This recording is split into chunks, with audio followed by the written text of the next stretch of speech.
Ya, bismillahirrahmanirrahim. Assalamualaikum warahmatullahi wabarakatuh. Terima kasih banyak sudah mengklik videonya. Oke, Bapak akan mengulang kembali pelajaran yang lalu. Mulai dari di bab yang pertama itu ialah kita mempelajari kisah Nabi Idris alaihi salam. Ya, beliau adalah nabi yang kedua. Ya, sesudah Nabi siapa namanya? Nabi Adam. Tuh. Oke. Nabi Idris ini merupakan keturunan dari Qabil dan Iklimah ya. Masih putra dan putrinya Nabi Adam. Jadi zaman dulu menikah sesama saudara itu masih dibolehkan. Beda dengan sekarang ya. Kalau sekarang sudah banyak orang dan itu tidak berlaku lagi. Jadi kalau dulu cuman ada Nabi Adam, Siti Hawa punya anak, ya udah anaknya menikah. Itu syariatnya Nabi Adam sampai Nabi Idris terus. Nah, ke bawah-bawahnya deh. Lalu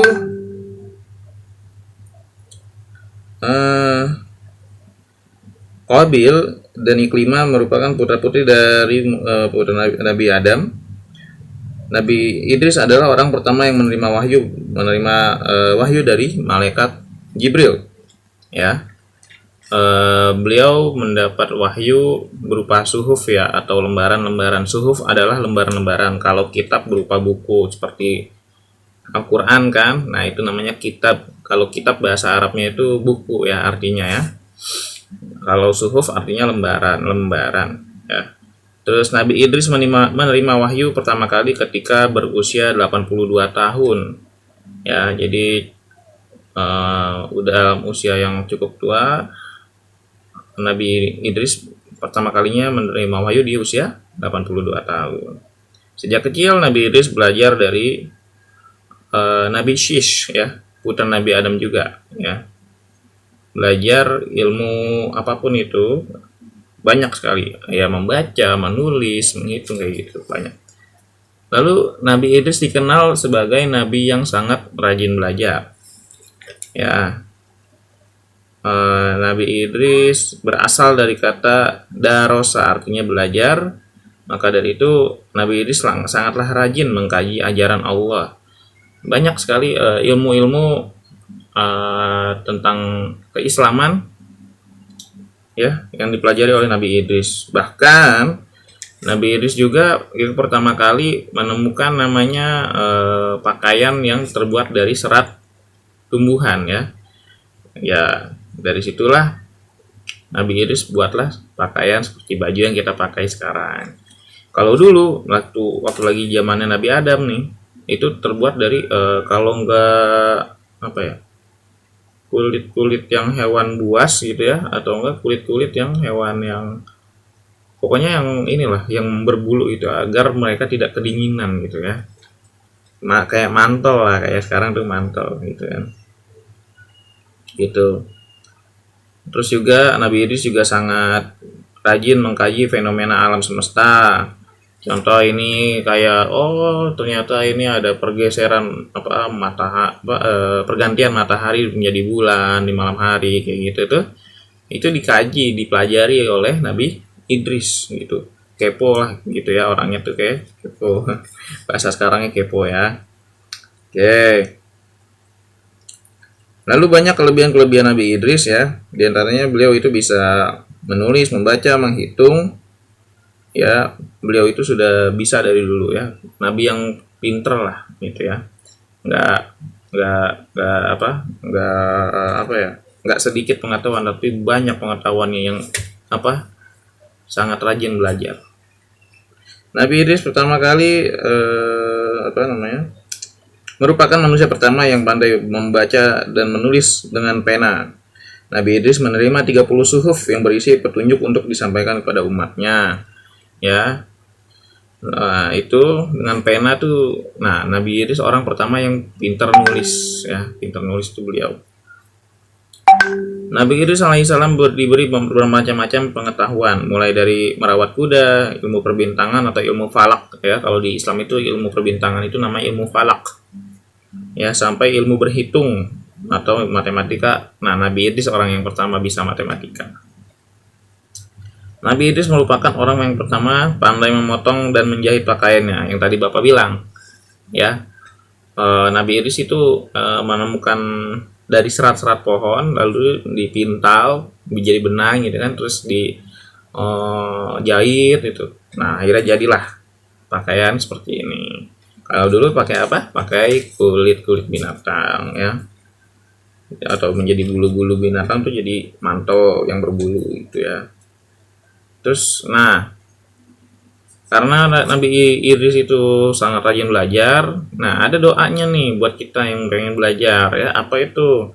Paling tenar banget, paling terkenal banget apa? Bismillahirrahmanirrahim. Rabbi zidni ilma warzuqni fahma. Nah itu birahmatika ya hamar rahimin ya, kayak gitu. Terus ada lagi Rabbi shrahli sadri wa yassirli amri wahlul 'uqdatam min lisani yafqahu qawli. Oke, segitu dulu tentang Nabi Idris, Bapak ulang. Lalu Bapak akan mengulang sedikit tentang surat Al-Ikhlas ya. Surat Al-Ikhlas,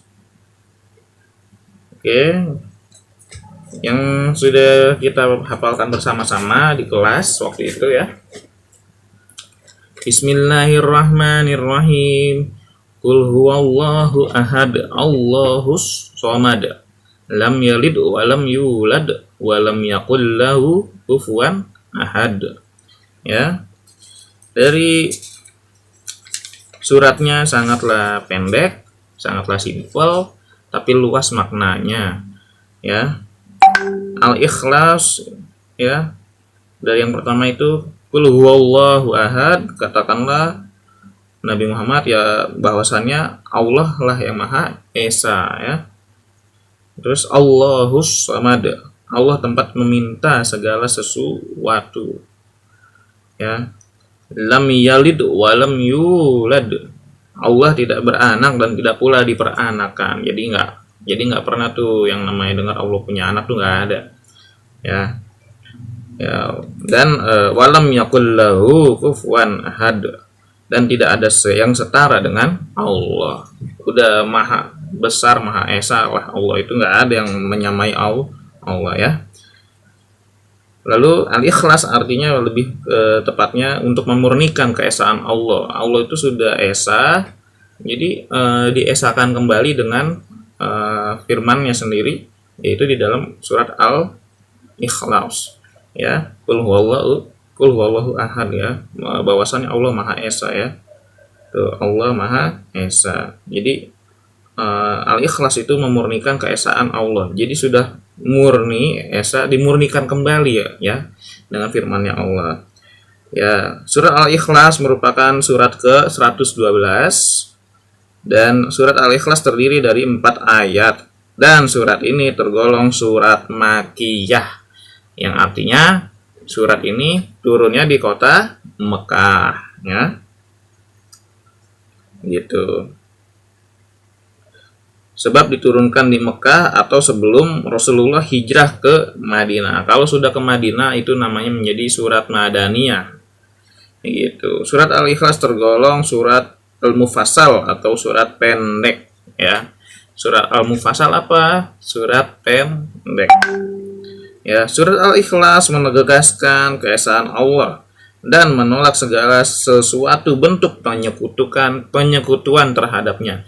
Penyekutuan apa sih Pak? Emang dikutuin? Bukan, bersekutu ya, atau jadi gini, gak mungkin Allah itu minta tolong dengan yang lain.